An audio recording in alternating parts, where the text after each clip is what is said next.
Welcome to our regular parishioners.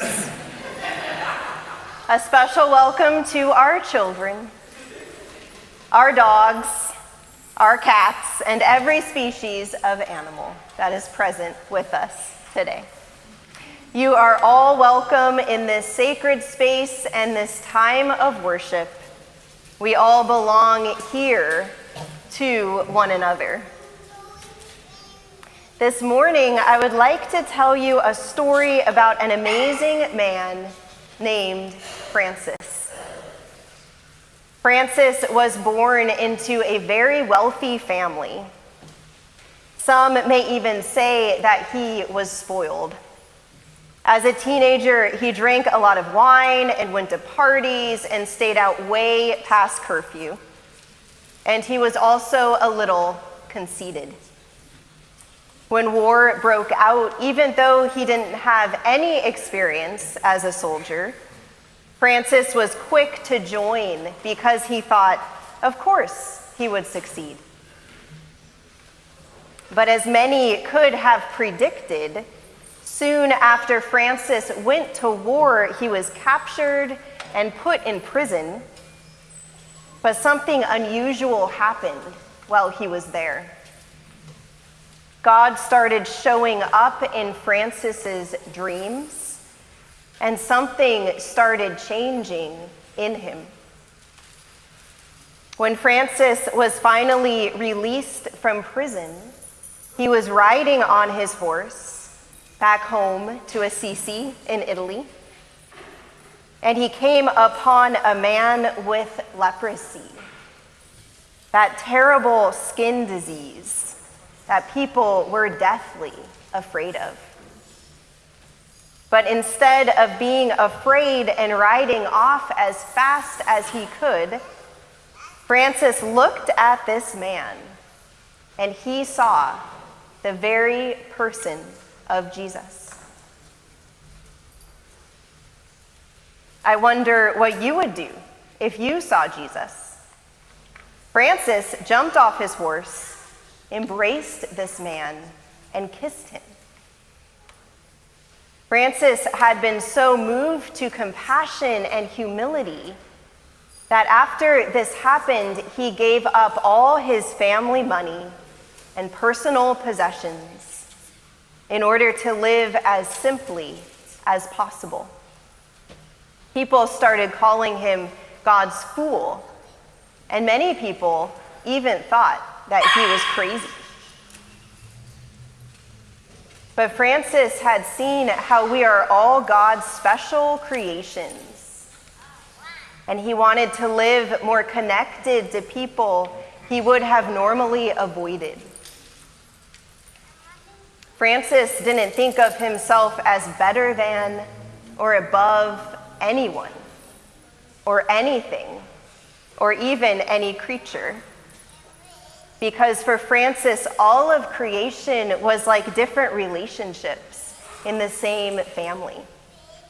Only his family was not just people, but also animals and nature. He called the sun his brother and the moon his sister. What if we didn't see the sun and moon and stars or trees or anything that God created as being so different from us, but instead saw everything as being something that we are related to, something within our own family? I wonder how our world might be different. In our gospel reading today, Jesus says, "I thank you, Father, Lord of heaven and earth, because you have hidden these things from the wise and the intelligent, and have revealed them to infants." We often think we have to be older and smarter to understand things, but maybe we really need to be more like a kid who understands their interdependence with others, who spends time outside playing in and with nature, who talks to animals like their friends. Or maybe we need to be more like the animals, who follow their instincts and don't overcomplicate things.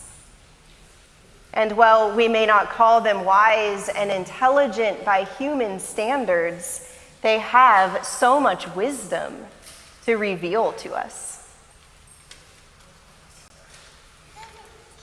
I see that many of you brought a special animal to our service today, and I assume that means they play a special role in your life. Our adopted animals become important parts of our families.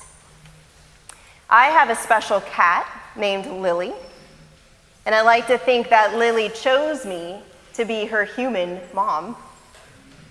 When I adopted her at a shop in Philadelphia, Lily came right over to me, reached her paws up, gave a little mew, looked adoringly into my face, and I knew that this was the kitten that God was pairing me with.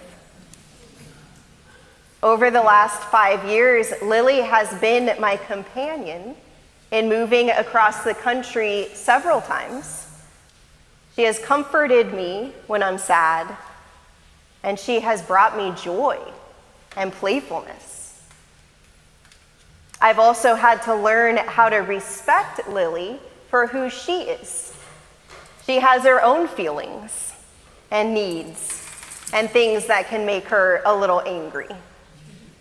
And I have to remember that she isn't in this world just for me. She has her own wild spirit and her own instincts. So like Francis, our adopted animals can become our teachers and our friends and our companions. And we can see them as their own wild beings who are also carrying out their purpose in this world and are also unique sparks of God's divinity. In a few moments, Mark and I will be blessing your animal friends. And in doing so, we are acknowledging them as God's creation, that we are in relationship with them in this world. And we are asking God to protect and watch over them. And while this blessing is very special, giving blessings is something that we can all do at any time with one another and with the animals in our lives. So as we celebrate St. Francis Day, I invite you to make blessing animals one of your regular spiritual practices. Next time you see an animal on a walk or at a friend's house, say hi to them, like they are one of your kin. If the animal is friendly, take time to give them a pat on the head or a rub on the tummy. Try talking to your animal with compassion and authenticity, or comforting them when they are sad. Try praying out loud for your animal before you both go to bed. And try standing in awe of an animal that you see in nature, wild and free, knowing that God created every living thing and that we all belong here to one another.